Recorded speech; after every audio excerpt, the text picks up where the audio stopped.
Hi friends, అందరూ ఎలా ఉన్నారు? బాగున్నారా? నేను కూడా చాలా చాలా బాగున్నానండి. మేమైతే తిరుపతి వెళ్తున్నాం. 10 days ట్రిప్ అనమాట. అందుకే కొంచెం స్నాక్స్ అయితే చేసుకున్నాను. పిల్లలు ఉన్నారు కాబట్టి కొంచెం ఎక్కువగానే చేసుకున్నాను.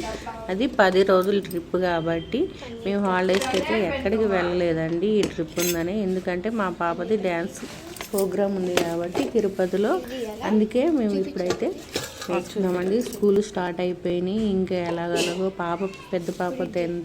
ఇంకో మేడంని రిక్వెస్ట్ చేసి 10 days అయితే పెట్టేసి వచ్చేసామండి. నేను ఎక్కడికి వెళ్తాను ఏంటో డే 1 డే 2 అన్నీ అయితే మీకు వీడియోస్ అయితే అప్లోడ్ చేస్తూనే ఉంటాను. కొంచెం లేట్ అయినా సరే ఒక్కొక్కటిగా వీడియో అయితే పెడతానండి. ఈ సూట్ కేసు తీసుకునేటప్పుడు చాలా జాగ్రత్తగా ఉండండి. చిన్నపిల్లలు ఉన్న కాడ లాగ్ వేసి అయితే మా బాబు అయితే మర్చిపోయాడు.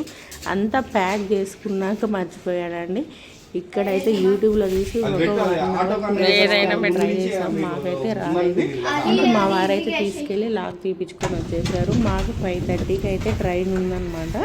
ఇక్కడ మేము ఇంటికాడ నుంచి అయితే 3కి స్టార్ట్ అయ్యాము. మా లగేజ్ అయిపోయింది. ఎందుకంటే 10 days ట్రిప్ కదా, కొంచెం పాపది కూడా ఆర్నమెంట్స్ అని అవి ఉంటాయి కాబట్టి కొంచెం ఎక్కువగానే ఉంది. ఇంకా మేమైతే 3కి స్టార్ట్ అయిపోయామండి. కరెక్ట్గా అక్కడికి వెళ్ళేసరికి 4:30 కొంచెం ముందుగానే బయలుదేరాలి. మనం 5కి వెళ్ళేసి ఆల్రెడీ మేము ఇంకా త్వరగా వచ్చినా కూడా మా వారు ఫోన్లో చూస్తూ ఉన్నారు. అయితే 8వ నెంబర్ ప్లాట్ఫారం మీద ట్రైన్ అని చెప్పారు. 9వ నెంబర్ ప్లాట్ఫారం మీదకి అయితే ట్రైన్ వచ్చి ఆల్రెడీ ఉంది. ఇంకా ఎలా ఇప్పటికప్పుడు స్టార్ట్ అవుతుంది. అంటే 1 minute-లో ట్రైన్ అయితే స్టార్ట్ అయిపోయేది. ఎక్కేసామండి. ఎక్కి మేము ఇలాగైతే కూర్చున్నాము. ఒక స్టేషన్ అంటే మేము అలాగే వచ్చేసాము. కొంచెం పిల్లలకి ఆకలేసాము.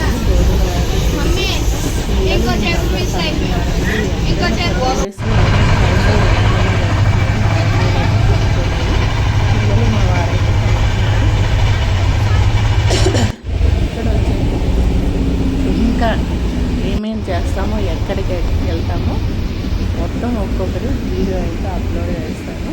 ఇక్కడ మేము ఇంకా తిరుపతి వచ్చేసాము. కరెక్ట్గా 6:15 కల్లా మేము తిరుపతిలో ఉన్నాము. తిరుపతి నుంచి ఒకరోజు ఇక్కడే ఉన్నాం అనుకున్నాం. కింద రైల్వే స్టేషన్ పక్కనే మనకి రూమ్స్ అయితే దొరుకుతాయి. రూమ్ తీసేసుకొని ఫ్రెష్ అప్ అయ్యి ఆ రోజంతా రెస్ట్ తీసుకొని, వీడియో కానీ మీకు నచ్చినట్టయితే లైక్ చేయండి, షేర్ చేయండి, సబ్స్క్రైబ్ చేసుకోండి. మళ్ళీ వీడియోస్